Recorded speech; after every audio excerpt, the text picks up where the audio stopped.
السلام علیکم ورحمۃ اللہ وبرکاتہ۔ دوستو، سب سے پہلے آپ کو اپنے چینل پر خوش آمدید کہتا ہوں اور امید کرتا ہوں کہ آپ سب خیریت سے ہوں گے۔ دوستو، آج کی اس ویڈیو میں ہم بات کریں گے کہ اللہ تعالیٰ نے کتنے سمندر پیدا فرمائے اور وہ سمندر کون کون سے ہیں، اور پھر وہ سمندر اور دریا کون سا ہے کہ جس کے ایک طرف میٹھا پانی ہے اور دوسری طرف کھارا پانی ہے، لیکن اللہ تعالیٰ کی قدرت سے یہ دونوں پانی آپس میں مکس نہیں ہوتے۔ تو ویڈیو کو شروع کرنے سے پہلے ایک گزارش ہے کہ اگر آپ ہمارے چینل پر نئے ہیں تو ہمارے چینل کو سبسکرائب کر دیں تاکہ اس طرح کی معلوماتی ویڈیو آپ تک پہنچ سکے۔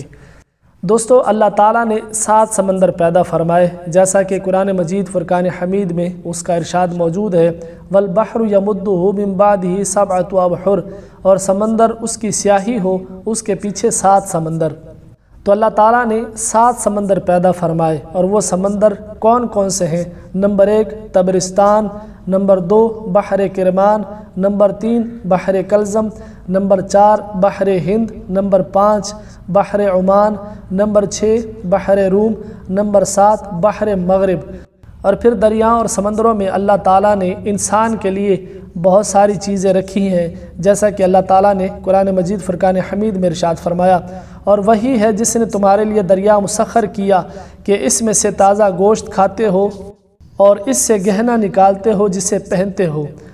اللہ تبارک و تعالیٰ نے اپنی کمال قدرت سے دریائے دجلہ دریائے شور کے ساتھ میلوں تک چلایا ہے، حالانکہ ان کے ذائقوں میں کوئی تغیر نہیں آتا کہ نہ میٹھا نمکین ہوتا ہے اور نہ نمکین میٹھا ہوتا ہے۔ تو یہ 2 ایسے دریا ہیں کہ جن کا پانی بالکل ساتھ ساتھ چلتا ہے، ایک کا پانی میٹھا ہے اور دوسرے کا پانی نمکین ہے، لیکن اللہ تعالیٰ کی قدرت سے یہ دونوں پانی آپس میں مکس نہیں ہوتے۔ اور اسی کا ذکر اللہ تعالیٰ نے قرآن مجید فرقان حمید کے پارہ نمبر 19 سورہ فرقان میں فرمایا ہے، اور وہی ہے جس نے ملے ہوئے 2 سمندر رواں کیے، یہ میٹھا ہے نہایت شیریں اور یہ کھاری ہے نہایت تلخ، اور اس کے بیچ میں پردہ رکھا ہے اور روکی ہوئی آڑ۔